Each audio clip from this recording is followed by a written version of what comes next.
Ever feel like you're working so hard in your business, but the money coming in isn't showing it? As a serial entrepreneur, I've experienced the highs and lows of business ownership over the past 15 years, and that of growing a business from $0 to multiple five figures per month while juggling life and family. Now, I help extraordinary women build and grow their own noteworthy businesses. In today's video, I am going to be sharing with you four critical mistakes businesses make that tank their sales, the clues to the mistake that you might be making, and the powerful steps that you can take to turn your sales around. I have used these secrets to target my business to the right customers and to create consistent revenue growth. So, the first mistake that could be tanking your sales is that your customers don't have a reason to buy now. So, here's an example to illustrate this point. The cell phone space in consumer electronics is filled with massive competition. There are so many companies to choose from, so many different marketing plans, so many gadgety gadgets. With all these companies, they start to look a lot like the other, and there is no compelling reason to purchase your product. Well, one company found an ingenious way to solve this problem. OnePlus is a cell phone company that became popular in a matter of months due to their ingenious marketing tactic. What they did is created a brand with a product that you could only get by invitation. It could only be purchased on their website. It was not available in any stores. They created a sense of urgency and triggered a massive fear of missing out in the tech industry and triggered over 1 million units in sales over a matter of months and over 25 million website visits. So, the big mistake that you must avoid making is having a product or service that people are complacent about. There either needs to be enough pain in their experience, or you need to create a reason for urgency. So, what are some clues that your customer does not feel a sense of urgency? Well, you may have good flow of traffic to your website, but you're not able to convert your leads. Or you may have a customer emailing list and you're sending out emails regularly, but either customers are not opening your emails, or if they open, then they're not feeling the need to take any action. So, the key question to ask yourself in this scenario is, are my customers buying from the competition, or are they buying nothing at all? Because if they're buying from the competition, that means that there is a sense of urgency. They do feel the need, but perhaps your marketing may be falling short. There may be problems with your customer experience, or maybe they just don't see that there's a value there. But if they're not purchasing anything at all, that is a very strong indicator that they don't have a sense of urgency. So here's what you can do to turn that situation around. Go to your analytics and see who does purchase and when.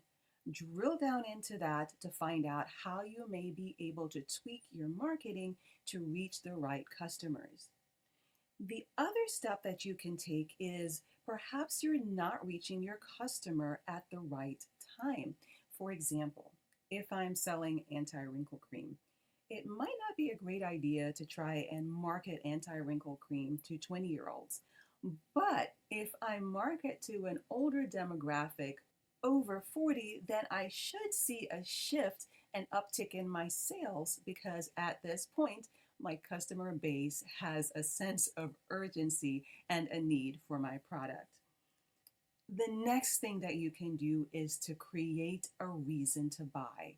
As in our example of the OnePlus smartphone, they created scarcity. Amazon typically uses a ticker that shows how many units are left, and it creates a sense of urgency that I need to get this product that I've been looking for before it runs out.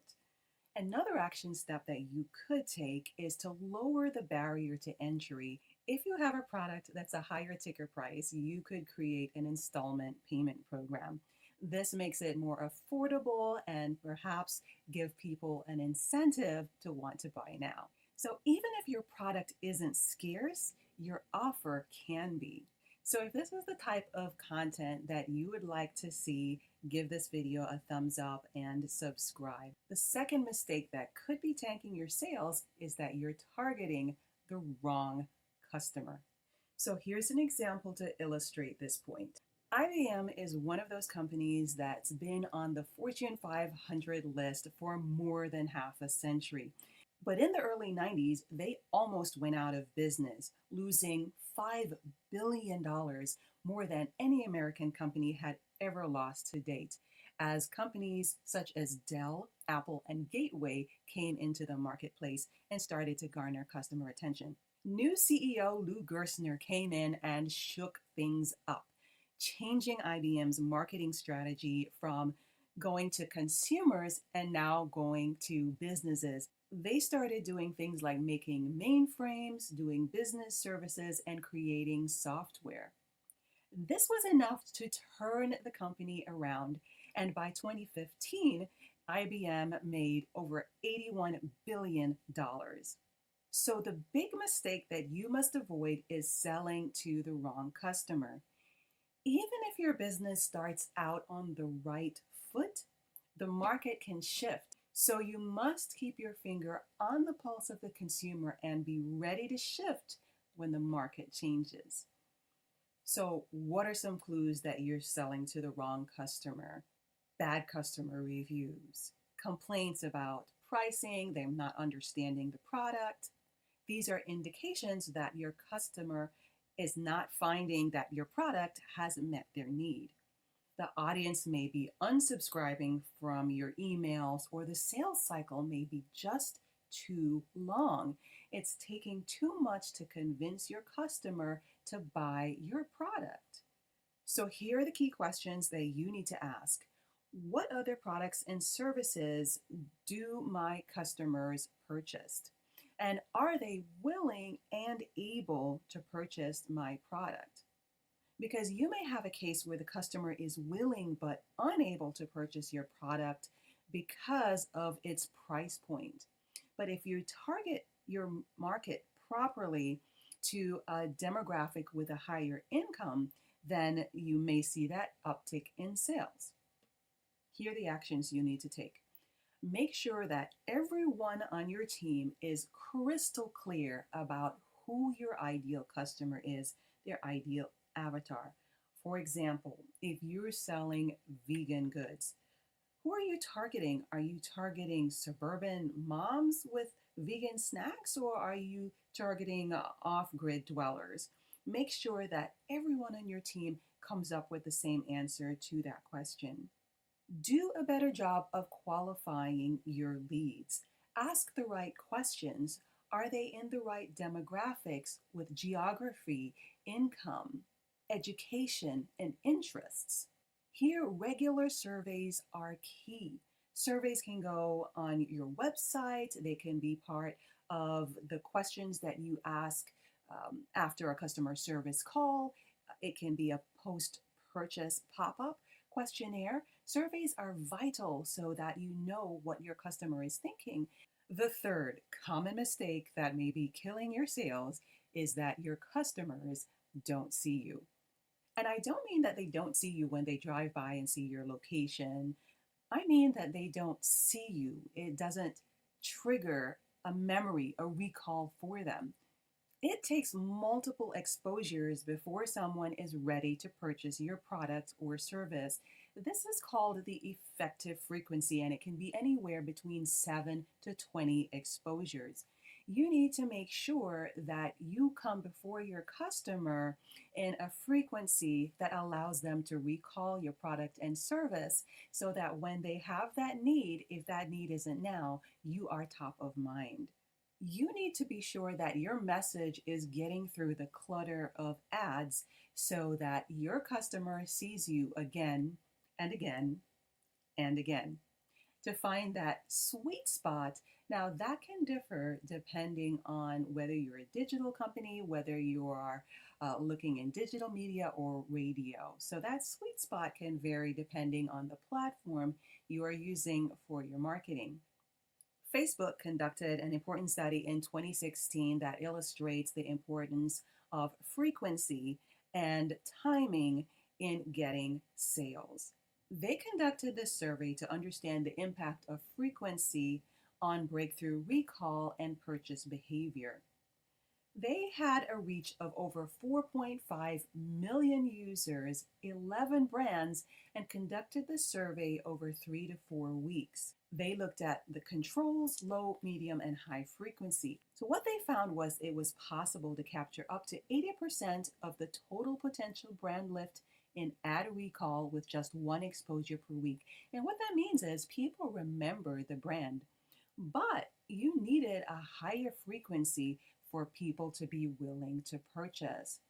And over 2 exposures per week, there really wasn't much benefit at all. So they were able to find a sweet spot in exposure in digital marketing that you want to hit in order to trigger purchase actions by your customers. So, what are the clues that you are not creating urgency for your customer? Take a look at Google Analytics. It's really good at showing you what traffic is going to your site versus the competition. How do you stack up against the others that are in your niche? Are people coming back to your website? And if they come back, are they purchasing when they return?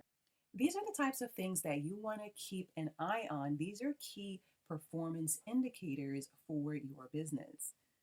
So here are the actions that you need to take. Ask your customers how they found out about you. You see how communication keeps showing up over and over in the sales cycle?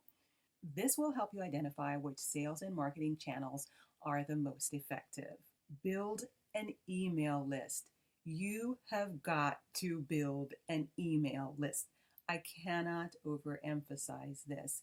Your email list is a place for warm leads, and warm leads are over 10 times as likely to purchase as a cold lead. You do not want to miss out on this sales. And another reason to have an email list is, remember that you don't own your followers on social media.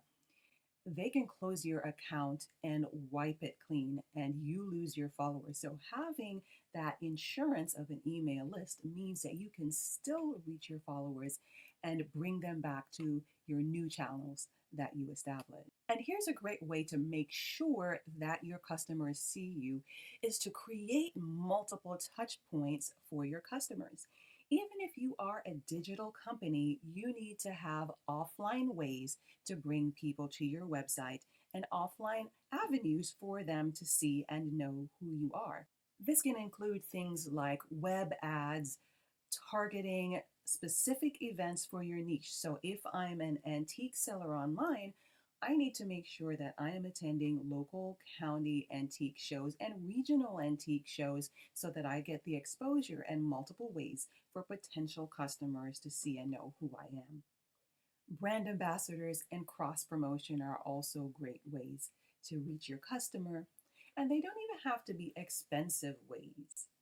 Lower budget options like yard signs, t-shirts, referral rewards bring customers in through word of mouth. And showing up at charity events in your branded apparel is also a great way for people to find you. The fourth common mistake that may be killing your sales is that your customers perceive your offer as having low value. Value is a measure of all the costs and benefits associated with a product or service. It's not just about price, it's also about perception. How will this product or service meet my greater desires?